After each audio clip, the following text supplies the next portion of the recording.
The Battle of Panipat holds immense significance in the history of the Indian subcontinent, particularly concerning the Mughal Empire.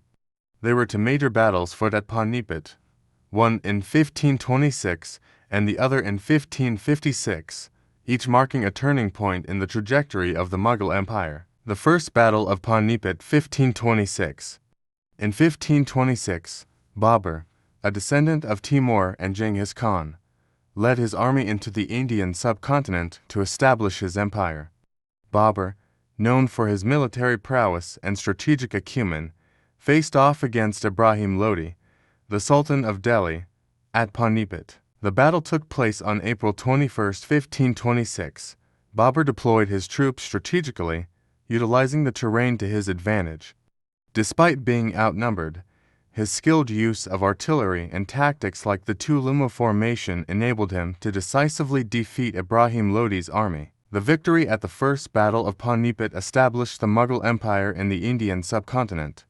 Babur went on to consolidate his rule, laying the foundations for one of the most significant dynasties in Indian history. The Second Battle of Panipat 1556. The Second Battle of Panipat occurred 3 decades later. In 1556, this time, the battle was fought between the forces of the Mughal Emperor Akbar and the combined armies of Hemu, a Hindu king, and the Afghan chieftains. Hemu, also known as Hemchandra Vikramaditya, had risen to power in North India after the decline of the Lodi dynasty. He aimed to establish Hindu rule and had successfully captured Delhi, proclaiming himself the ruler. Akbar, though young, was a formidable military leader. He marshaled his forces, which included seasoned generals like Bairam Khan, and marched towards Panipat to confront Hemu's army. The battle took place on November 5, 1556. Hemu's forces initially gained the upper hand, pushing back the Mughal army. However, a crucial turning point occurred when Hemu himself was struck in the eye by an arrow. His soldiers, seeing their leader fall, faltered, and the momentum shifted in favor of the mules. Akbar's forces exploited this opportunity, launching a fierce counterattack. In the ensuing chaos, Hemu was captured and executed, and his army suffered a decisive defeat.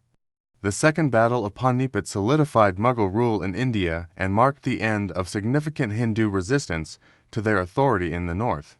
Akbar's victory further strengthened the Mughal Empire, laying the groundwork for its expansion and cultural flourishing in the centuries to come. The First Battle of Panipat 1526.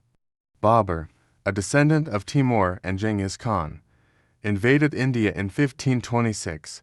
He had already established himself as a formidable ruler in Central Asia and sought to expand his empire into the Indian subcontinent. Babur faced off against Ibrahim Lodi, the Sultan of Delhi, at Panipat. Ibrahim Lodi's army consisted mainly of Afghan warriors, and he was confident in his numerical superiority. However, Babur's forces were well disciplined and equipped with advanced artillery, including firearms and cannons acquired through his Central Asian campaigns. On April 21, 1526, the two armies clashed on the plains of Panipat. Despite being outnumbered, Babur deployed his troops strategically, using his artillery to devastating effect. The Mughal forces also utilized innovative tactics like the Tuluma formation, a defensive formation that proved highly effective against the charging cavalry of Ibrahim Lodi. The Second Battle of Panipat -1556. The Second Battle of Panipat took place 3 decades after the first, in 1556. This time, it was fought between the Mughal Emperor Akbar, grandson of Babur, and the forces of Hemu, a powerful Hindu ruler and administrator in North India who had declared himself the ruler of Delhi. Hemu, also known as Hemchandra Vikramaditya, had managed to seize control of Delhi and Agra following the disintegration of the Sur dynasty.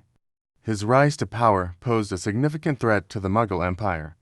Akbar, though young at the time, was determined to assert his authority and secure his dynasty's position. The battle was fiercely contested, with both sides deploying large armies and employing various military strategies. Humayun's forces initially gained the upper hand, pushing back the Mughal army. However, Akbar's general, Bairam Khan, rallied the Mughal troops and launched a counterattack. In a crucial turning point, Humayun was struck by an arrow in the eye, leading to chaos among his forces. Taking advantage of the confusion, the Mughal forces intensified their assault, eventually routing Humayun's army. The Second Battle of Panipat ended in a decisive victory for Akbar, solidifying Mughal control over North India and ensuring the continued expansion of the empire. As the dust settled on the battlefield of Panipat, a palpable sense of victory hung heavy in the air. Babur, the intrepid founder of the Mughal Empire, stood amidst the chaos, surveying the aftermath of the fierce clash that had unfolded. His heart swelled with pride as he gazed upon his triumphant army, their banners fluttering proudly in the breeze. With the defeat of Ibrahim Lodi, the last sultan of Delhi, Babur's vision of establishing a new empire in the fertile lands of India had finally been realized. The legacy of his ancestors, the great conquerors Genghis Khan and Tamerlane, lived on through him, etching his name into the annals of history, a mighty ruler who had reshaped the destiny of a subcontinent. Yet, as the cries of victory echoed across the plains of Panipat, Babur knew that this was just the beginning of his journey. The challenges ahead loomed large, but with his indomitable spirit and unwavering determination, he was ready to face whatever trials awaited him. Years passed, and the Mughal Empire flourished under Babur's rule. His successors, each leaving their own indelible mark on history, expanded and consolidated the empire, ushering in an era of cultural splendor and architectural marvels that would be remembered for centuries to come.